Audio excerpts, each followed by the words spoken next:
Festat e fundvitit historikisht kanë sjellë diasporën në Kosovë. Mirëpo në këtë fundvit një pjesë e madhe e diasporës ardhje në Kosovë nuk e lidhen vetëm për vit të ri, po për datën 28 dhjetor që ishte vendosur si ditë zgjedhore. Diaspora kishin zgjedhur në shumicë të vinin në vendlindje. Vim prej Suedisë, Stockholmit, erdhëm me kry obligimin tonë që do të me bo, e kryetëm shumë mirë ka shku, ishmi mrena, votum për atë si na mërmenja, edhe besoj që të kemi të ardhmën 26-ën gjana shumë më të mira se sot.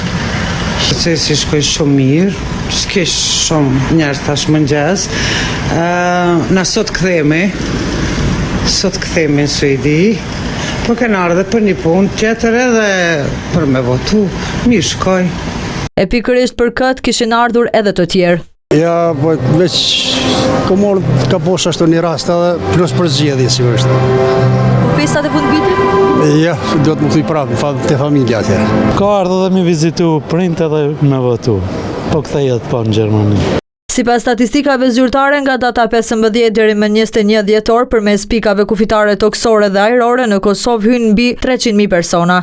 Kjo përfshin mërgjimtarët që vijnë për festat e fundvitit dhe zgjedhjet e jashtëzakonshme.